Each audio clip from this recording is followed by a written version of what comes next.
किया और इसी दौरान पीएम मोदी ने दिल्ली के छात्रों से संवाद किया। पीएम मोदी ने शिक्षा पर आम आदमी पार्टी की सरकार को जमकर घेरा है। दिल्ली चुनाव में प्रचार थमने से पहले पीएम मोदी छात्रों के साथ खास बातचीत कर रहे हैं। वो पेड़ की छांव में छात्रों के साथ सीधा संवाद करते नजर आए। इस दौरान पीएम मोदी ने आपकी शिक्षा नीति पर सवाल खड़े किए। पीएम मोदी ने इस बातचीत के दौरान आप पर निशाना साधते हुए इस बात पर जोर देते हुए नजर आए कि कैसे अपनी छवि के लिए सरकार छात्रों के भविष्य को नुकसान पहुंचा रही है। तो दिल्ली विधानसभा चुनाव के लिए प्रचार का आखिरी दिन और केंद्रीय गृह मंत्री अमित शाह ने जंगपुरा विधानसभा में बीजेपी उम्मीदवार के समर्थन में रैली को संबोधित किया। इस दौरान उन्होंने आम आदमी पार्टी पर करारा हमला किया। उन्होंने कहा कि 8 फरवरी को दिल्ली वाले आपदा सरकार को झाड़ू लगाकर बाहर फेंकने वाले हैं। 8 तारीख को केजरीवाल खुद चुनाव हार रहे हैं, खुद चुनाव हार रहे हैं और आपके यहां मनीष सिसोदिया जी आए हैं। मनीष जी को पूछना, भैया ऐसा क्या करा कि पड़पड़गंज से आपको यहां पर आना पड़ा। और इसी बीच दिल्ली से बड़ी खबर आ रही है। बीपीएससी चेयरमैन की नियुक्ति से जुड़ा हुआ मामला, नियुक्ति को दी गई थी चुनौती। बिहार सरकार को नोटिस जारी। सुप्रीम कोर्ट ने 4 हफ्ते में जवाब की मांग की। मनु भाई परमार हैं बीपीएससी चेयरमैन। मनु भाई परमार पर कई आरोप हैं। याचिका में आपराधिक इतिहास की बात कही गई। मनु भाई परमार पर भ्रष्टाचार के भी आरोप लगे हैं। विजिलेंस ने आरोपी बनाया था।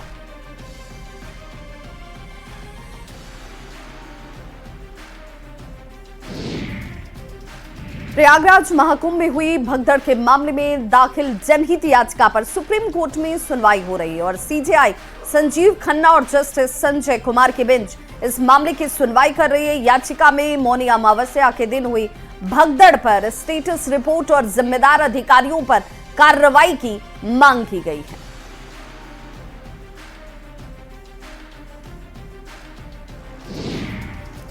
और अगली खबर राजधानी पटना से, जहां उत्तर बिहार और दक्षिण बिहार को जोड़ने वाले महात्मा गांधी सेतु पर आज भी जाम की स्थिति बनी हुई है। गांधी सेतु के पूर्वी लेन पर सुबह से ही जाम की स्थिति देखी जा रही है। जाम में फंसकर यात्री जहां परेशान नजर आए तो वहीं गाड़ियों की लंबी कतार देखी जा रही है। सेतु के 10 मिनट का सफर तय करने में गाड़ी के चालकों को 2 से 3 घंटे का समय लग रहा है। क्या स्थिति है सर यहाँ पर? जाम का स्थिति ठीक है, प्रेशर में गाड़ी चल रहा है। हाजीपुर से जो है पटना वाला गाड़ी जो है रोड लाइन पे जो है प्रेशर में चल रहा है, बढ़ रहा है, कहीं दिक्कत नहीं है। और पटना से हाजीपुर महाकुंभ का तीसरा अमृत स्नान जारी है। बसंत पंचमी स्नान के लिए श्रद्धालुओं की भारी भीड़ उमड़ पड़ी है। अखाड़ों का स्नान भी इस बीच जारी है। सुबह 8 बजे तक 62,25,000 श्रद्धालुओं ने यहां स्नान कर लिया है। वहीं 12 बजे तक के आंकड़े की अगर बात करें तो कुल 1.25 करोड़ श्रद्धालुओं ने स्नान किया है। इस तरह महाकुंभ में अब तक 35 करोड़ 59 लाख से ज्यादा श्रद्धालुओं ने स्नान किया। तीसरे अमृत स्नान को लेकर पुलिस प्रशासन ने सुरक्षा व्यवस्था के सख्त इंतजाम किए हैं और जगह जगह पुलिस प्रशासन के लोग मुस्तैद नजर आ रहे हैं। वहीं महाकुंभ में श्रद्धालुओं का गजब का उत्साह देखा जा रहा है। संगम में स्नान करने के लिए श्रद्धालुओं की भीड़ लगातार बढ़ती जा रही है। बड़ी संख्या में लोग नाव से पवित्र डुबकी लगाने के लिए त्रिवेणी संगम पहुंच रहे हैं। खबर अयोध्या से, जहां बसंत पंचमी के मौके पर रामनगरी में श्रद्धालुओं का हुजूम उमड़ा हुआ है। देर रात से ही लोग सरयू नदी में स्नान कर रहे हैं। स्नान करने के बाद श्रद्धालु मठों और मंदिरों में जाकर दर्शन पूजन कर रहे हैं। राम की नगरी में पवित्र सरयू नदी में श्रद्धालु स्नान कर बेहद उत्साहित हैं। घाटों पर सुरक्षा के व्यापक इंतजाम है। सरयू के घाटों पर जल पुलिस की तैनाती सुरक्षा के लिहाज से की गई है। बसंत पंचमी से ब्रज में होली का आगाज हो गया। बांके बिहारी ने भक्तों के साथ होली खेली। भगवान ने अपने भक्तों को हुरियारे स्वरूप में दर्शन दिए। भगवान बांके बिहारी ने बसंती रंग के कपड़े पहनकर भक्तों को दर्शन दिया। पुजारियों ने पहले भगवान को गुलाल लगाया और इसके बाद प्रसादी गुलाल भक्तों पर जमकर उड़ाई गई। भगवान का प्रसादी गुलाल पाकर भक्त आनंद में सराबोर नजर आए और इस मौके पर बांके बिहारी को विशेष भोग लगाया गया। मंदिर में आकर्षक सजावट भी की गई है। केंद्र शासित प्रदेश दिल्ली में विधानसभा चुनाव और उत्तर प्रदेश के अयोध्या की मलकीपुर विधानसभा सीट के उपचुनाव के लिए प्रचार का शोर आज शाम 5 बजे थम जाने वाला है। चुनाव प्रचार के अंतिम दिन दिल्ली में भारतीय जनता पार्टी, बीजेपी और आम आदमी पार्टी ने पूरी ताकत अपनी झोंक दी है। वहीं मिल्कीपुर में भी बीजेपी की ओर से पार्टी के यूपी प्रदेश अध्यक्ष भूपेंद्र चौधरी कैंप कर रहे हैं। समाजवादी पार्टी की ओर से राष्ट्रीय अध्यक्ष अखिलेश यादव पार्टी के उम्मीदवार अजीत प्रसाद के समर्थन में चुनावी जनसभा को संबोधित करने वाले हैं। और अगली बड़ी खबर हरियाणा के पलवल से आ रही है, जहां पुलिस और बदमाशों के बीच मुठभेड़ हो गई। इस मुठभेड़ में गैंगस्टर जोरावर और नीरज उर्फ नीरिया ढेर हो गया। दोनों गैंगस्टर पर 1-1 लाख का इनाम था। सीआईए इंचार्ज दीपक गुलिया को भी गोली लगी है। हिमाचल प्रदेश के लाहौल घाटी में सैलानियों के आने का सिलसिला लगातार जारी है। अटल टनल रोहतांग के खुलने के बाद से यंगला स्नो पॉइंट पर्यटकों के बीच पहली पसंदीदा डेस्टिनेशंस बन गया है। यहाँ सैलानी बर्फ से लदे पहाड़ों और खूबसूरत प्राकृतिक नज़ारों का लुत्फ उठा रहे हैं। हालांकि सैलानियों का ये कहना है कि प्रशासन को यहाँ महिला जो सैलानी हैं उनके लिए टॉयलेट जैसी मूलभूत सुविधाएं मुहैया करानी चाहिए। बस बड़ोदरा से आया हूँ। यहाँ मैं फर्स्ट टाइम आया हूँ यंगला स्नो पॉइंट। यहाँ काफ़ी अच्छा लग रहा है, आप भी आइए। और चारों तरफ देख सकते हैं स्नो बहुत है और बहुत एंजॉय कर रहे हैं हम। आप भी आइए ग्रुप के साथ, अपने कपल के साथ, खूब एंजॉय करना, खूब मज़ा आ रही है। और चारों तरफ देख सकते हैं जैसा मौसम कैसा है, क्राउड भी है यहाँ, लेकिन बाकी जगह से काफ़ी अच्छा है यंगला स्नो पॉइंट, काफ़ी मज़ा आ रही है। अटल टनल रोहतांग के खुलने के बाद लाहौल स्पीति पर्यटकों के लिए एक नया डेस्टिनेशन बन गया है, जिसके चलते खासकर जो अटल टनल रोहतांग के आसपास और इसके साथ खॉक्सर सिसु में भी सैलानियों की हज़ारों की संख्या में जो है पहुंच रहे हैं। तो इसके साथ साथ अब एक नया डेस्टिनेशन सैलानियों के लिए लोकप्रिय बनता जा रहा है, वो है यंगला स्नो पॉइंट, जहां पर इन दिनों काफ़ी संख्या में सैलानी जो है पहुंच रहे हैं और बर्फ़ का आनंद लेते हुए इससे संबंधित जितने जो खेल होते हैं और उसका जो है एंजॉय कर रहे हैं। इसके साथ साथ खुली हवा में और चारों तरफ बर्फ़ की जो चादर बिछी हुई है, इससे जो है उन्हें जो है बार बार आने के लिए जो प्रेरित कर रहा है। न्यूज़ 18 हिमाचल के लिए लाहौल स्पीति से प्रेम। हरियाणा सरकार ने दिल्ली विधानसभा चुनाव के मद्देनजर 5 फरवरी को अवकाश घोषित किया है। सभी सार्वजनिक कार्यालय, शैक्षणिक संस्थान, बोर्ड और निगमों में सवैतनिक अवकाश रहेगा। इस अवकाश का उद्देश्य दिल्ली में पंजीकृत राज्य सरकार के कर्मचारियों को मतदान की सुविधा देना है। वहीं राजधानी पटना से बड़ी खबर, जहां पटना में कांग्रेस नेता के बेटे ने खुदकुशी कर ली है। शकील अहमद खान के बेटे ने खुदकुशी की है। विधायक के आवास पर ही ये घटना हुई, जिसके बाद पुलिस अधिकारी मौके पर पहुंचे। खुदकुशी की घटना से पूरे इलाके में हड़कंप मच गया। सचिवालय डीएसपी ने इस घटना की पुष्टि भी कर दी है। इस घटना से कांग्रेस पार्टी में शोक की लहर है। आपको बता दें, शकील अहमद खान कदवा से विधायक हैं। हाल ही में राहुल गांधी के बिहार दौरे के दौरान मंच पर शकील अहमद खान ने अपने बेटे को राहुल गांधी से मिलवाया था। अयान शकील अहमद खान का इकलौता बेटा था। और पटना से ही एक और बड़ी खबर का रुख करेंगे। राहुल गांधी का फिर पटना दौरा होने वाला है। 5 फरवरी को राहुल गांधी पटना के लिए पहुंचेंगे। बताया जा रहा है कि वो जगलाल चौधरी जयंती समारोह में शामिल होंगे। कृष्ण मेमोरियल हॉल में ये कार्यक्रम आयोजित होना है, जिसकी जानकारी प्रदेश अध्यक्ष अखिलेश प्रसाद सिंह ने दी है। दौरे के बाद राहुल गांधी कांग्रेस नेताओं से भी मुलाकात कर सकते हैं। केंद्रीय मंत्री जीतन राम मांझी की मांग पर बीजेपी ने कहा है कि मांझी जी अभिभावक हैं और बीजेपी में अभिभावक की बात बड़े ध्यान से सुनी जाती है। बिहार चुनाव आएगा तो सब कुछ तय हो जाएगा। अभी तो दिल्ली को आपदा से मुक्त करने का समय है। आपको बता दें कि जहानाबाद में एक बार फिर से जीतन राम मांझी ने कहा कि ज्यादा सीट मिलेगी तभी 20 सीट जीतेंगे। केंद्रीय मंत्री जीतन राम मांझी के और भारतीय जनता पार्टी के संस्कार में बुजुर्गों की बात बड़े ध्यान और प्यार से सुनी जाती है। जब वक्त आएगा तो जिसके हिस्से की जितनी रोटी है उसे ईमानदारी से दे दिया जाएगा। ये परिवार की बात है।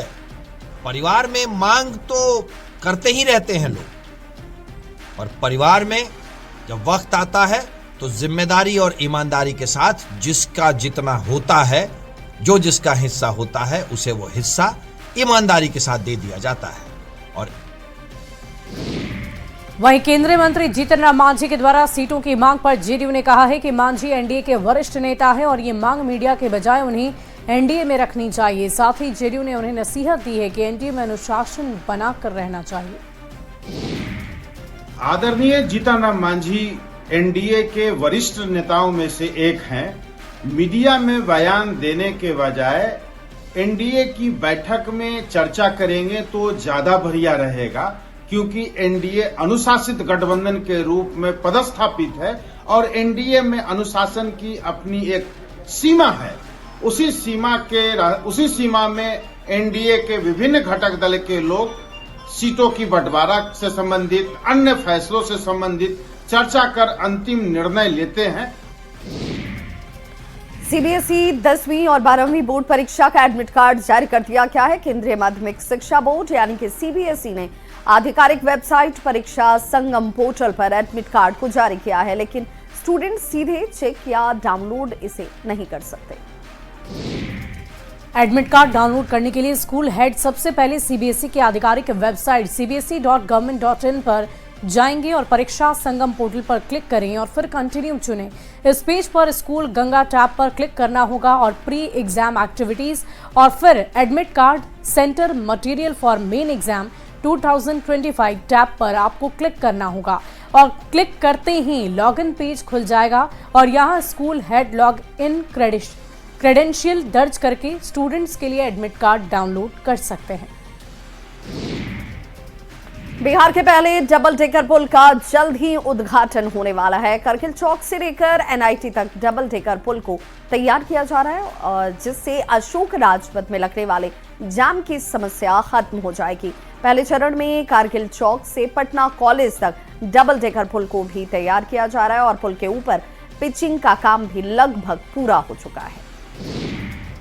रांची में अलग अलग जगह पर सरस्वती पूजा का उत्साह देखने को मिला। सभी अलग अलग तरह से सरस्वती पूजा का आनंद उठा रहे हैं। कोई मन की स्तुति के साथ पूजा आराधना में लीन है तो कोई ढोल नगाड़ा मांदर और शंख बजाकर मां सरस्वती को प्रसन्न कर रहा है। आध्यात्मिक नगरी देवघर को परंपराओं का शहर कहा जाता है। यहाँ आज भी पौराणिक रीति रिवाज के साथ भोलेनाथ का तिलक उत्सव मनाया जाता है। खासकर बसंत पंचमी के दिन बाबा भोलेनाथ को तिलक चढ़ाने मिथिलांचल के कांवरिया बड़ी तादाद में देवघर पहुंचते हैं, तिलकोत्सव करते हैं और फिर विवाह के लिए आमंत्रण देते हैं, जिसे लेकर आज देवघर के बाबा बैजनाथ मंदिर में बड़ी संख्या में भीड़ देखी गई। तिलकहरू के अलावे आज बसंत पंचमी को लेकर स्थानीय लोगों के द्वारा सरस्वती मंदिर में काफी भीड़ देखी गई पूजा अर्चना के लिए। वहीं जामताड़ा में भी सरस्वती पूजा की धूम देखी जा रही है। नाला प्रखंड की बेगेजोरी गांव स्थित मां शारदे के मंदिर में मां की पूजा आराधना हो रही है। गाजे बाजे के साथ भव्य कलश यात्रा निकाली गई, जिसमें हजारों की संख्या में महिला पुरुष श्रद्धालु शामिल हुए। जानकारी के अनुसार ये मंदिर 200 साल पुराना है और ये जिले का एकमात्र मंदिर है जहां मां शारदे की प्रतिमा विराजमान है।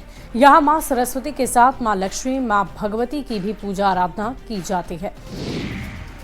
तो गुमला में भी सरस्वती पूजा धूमधाम से मनाया जा रहा है। स्कूल, कॉलेज और शैक्षणिक संस्थानों में मां सरस्वती की प्रतिमा को स्थापित कर पूजा अर्चना की जा रही है।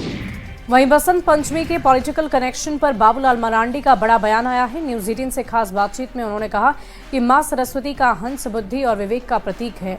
वर्तमान राजनीति में बुद्धि और विवेक की बेहद जरूरत है।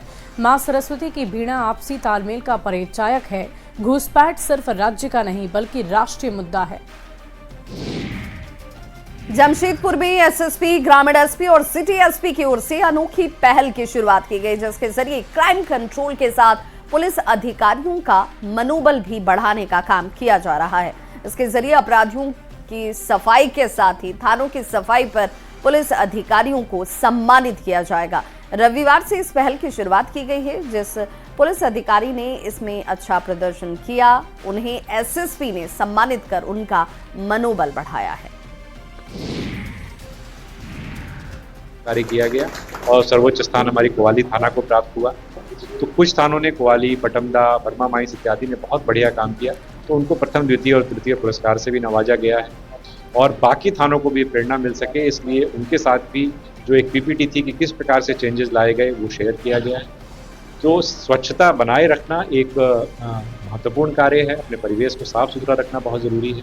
इसको ध्यान में रखते हुए अभियान चलाया गया। बढ़ते आगे जामताड़ा से आपको बड़ी खबर बताएंगे। राहुल हत्याकांड का खुलासा हुआ है। पुलिस ने 2 आरोपी को गिरफ्तार किया। आरोपी के पास से हथियार बरामद हुई। 30 जनवरी की रात गोली मारकर उसकी हत्या हुई थी। आरोपियों ने 3 लाख रुपए के प्रलोभन में हत्या की साजिश रची। मिही जाम थाना क्षेत्र का ये पूरा मामला बताया जा रहा है। 2 अभियुक्त को अभी तक गिरफ्तार किया। एक रणविजय सिंह, एक राजेश कुमार साहब। रणविजय सिंह पूर्व में भी हत्याकांड में जेल जा चुका है और इनके पास से एक देसी कट्टा, 2 जिंदा कारतूस, मृतक की स्कूटी भी बरामद हुई और 2 मोबाइल फ़ोन बरामद हुआ। इसमें इन्होंने जब पूछताछ किया गया इन दोनों से, रणविजय सिंह और राजेश साहब से, इन्होंने 3 आदमी और नाम बचाया जो कि अभी फरार चल रहे हैं। उससे हमारी दल छापा कर रही है। शीघ्र ही उनको ही पकड़ लिया जाएगा। ये जो ग्रुप था, ये पैसे का लेन देन लेके भी विवाद चल रहा था इन दोनों ग्रुप में, और प्लस उनकी पत्नी के साथ भी जो एक एक्यूज है उनका बातचीत होता था। तो अभी तक के अनुसंधान में ये आया है कि पैसे को लेन देन को लेके ही मारपीट हुआ है। उसके बाद गोली चली जिसमें इसकी मृतक हुई। चाईबासा में अवैध अफीम की खेती के खिलाफ पुलिस का एक्शन जारी है। पुलिस ने अभियान चलाकर बंदगांव, टेबो, कराईकेला और टोकलो थाना क्षेत्र में 26 एकड़ में लगे अवैध अफीम की खेती को नष्ट किया। इसके साथ ही पुलिस ने गांव में अवैध अफीम की खेती पर रोक लगाने के लिए जागरूकता अभियान भी चलाया। इस दौरान ग्रामीणों को अवैध अफीम की खेती के बुरे नतीजों के बारे में जानकारी दी गई। बंदगांव में 511 छात्राओं को अवैध अफीम की खेती करने से होने वाले दुष्प्रभाव के संबंध में हिंदी और मुंडारी भाषा में कानूनी प्रावधान की जानकारी भी दी गई। वहीं आरा में एक लग्जरी कार से भारी मात्रा में शराब की जब्ती हुई। पुलिस गाड़ी से 114 लीटर विदेशी शराब जब्त कर ली। शराब की एक खेप यूपी से लाई जा रही थी जिसे पटना में डिलीवरी करनी थी। पटना 4 लेन पर सिंगही ओवरब्रिज के पास कार की जब तलाशी हुई तो कार ड्राइवर उतरकर भागने लगा, जिसे पुलिस ने खदेड़ कर पकड़ लिया। जब्त शराब की कीमत करीबन 2.5 लाख रुपए बताई जा रही है। बारे में हम लोग को सूचना मिली कि एक गाड़ी आ रही है यूपी से, जिसपे नई गाड़ी है, इस पर कुछ शराब लदा है। हम लोगों ने लगातार वाहन चेक कर रहे थे। उसी क्रम में इस ड्राइवर कार को जो स्क्रैच पर जब हम लोगों ने रोका तो फिर जांच करने पर इसमें नीचे तहखाना बना हुआ है और तहखाना बना के इसमें विदेशी शराब के अलग अलग ब्रांड रखे हुए थे। ये इसमें एक व्यक्ति गिरफ्तार हुआ है और बताया कि वो पटना में उसको लेके जाना था और उससे आगे हम लोग पूछताछ कर रहे हैं और आगे इसमें कार्रवाई की जाएगी। मोतिहारी पुलिस ने देसी शराब को लेकर एक बड़ा अभियान चलाया। पुलिस ने जिले के 4 अनुमंडल में एक साथ अभियान चलाया। करीब 6000 लीटर देसी शराब को इस अभियान में जब्त किया गया। पुलिस ने इस दौरान देसी शराब की 5 भट्टियों को भी ध्वस्त कर दिया। भारी मात्रा में जमीन के अंदर शराब छिपा कर रखी गई थी और सुनसान इलाके में ये शराब बनाई जा रही थी। अगली खबर पटना के बेउर थाना क्षेत्र से, जहां महावीर रोड नंबर 11 में रास्ते के विवाद को लेकर जमकर मारपीट हुई। एक व्यक्ति घायल हो गया। 20 फीट चौड़े रास्ते को लेकर दोनों पक्षों के बीच विवाद चल रहा था। एक पक्ष अपनी जमीन बताकर रास्ते को काट रहा था, जिसका विरोध करने पर बवाल हुआ। रोड है जो कि 10 फीट हम लोग छोड़ चुके हैं और विपरीत जो जमीन है वो 10 फीट छोड़ नहीं रहा है और वो क्या करता है, गुंडाई करता है। नाला निकला का है, पहले से था तब ना मेरा नाला निकला है। तो वो रोड पहले से लंबा था, भरा रहा था, वो आके काट दिए हैं। दानापुर पुलिस ने कुख्यात किंग्स ऑफ दियारा गैंग के सरगना को गिरफ्तार कर लिया है। पुलिस ने गैंग के सरगना सन्नी कुमार के साथ उसके 15 साथियों को गिरफ्तार किया। गिरफ्तार अपराधियों के पास से कई हथियार और कारतूस बरामद किए गए हैं। ये गैंग सोशल मीडिया पर हथियारों के साथ वीडियो अपलोड कर इलाके में दहशत फैलाने का काम करता था। साथ ही कई संगीन अपराध, जमीन कब्जा और धमकी देने जैसे मामलों में भी शामिल रहा है। उन्होंने एक SIT का गठन किया था जिसमें SHO शाहपुर, साथ ही साथ उनकी टीम थी और हमारी एक टेक्निकल टीम थी। उसकी मदद से इसको गिरफ्तार किया गया है और इसके पास से एक राइफल और एक देसी कट्टा और एक कारतूस भी बरामद किया गया है। और इसी बीच भोजपुर से एक खबर आ रही है, जहां जेवर दुकान में लूटपाट हुई। हथियार के बल पर लूटपाट हुई। सीसीटीवी कैमरे में ये लूटपाट की घटना कैद हुई है। कोइलवर के जमालपुर की घटना बताई जा रही है। भागते वक्त अपराधियों का बैग गिर गया। जेवर से भरा गया बैग छोड़कर अपराधी मौके से फरार हो गए।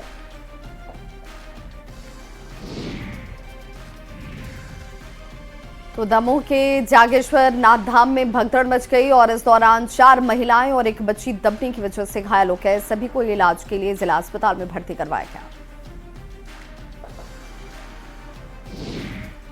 और फिलहाल इस बुलेटिन में अभी के लिए बस इतना ही। आप बने रहे न्यूज़ 18 बिहार।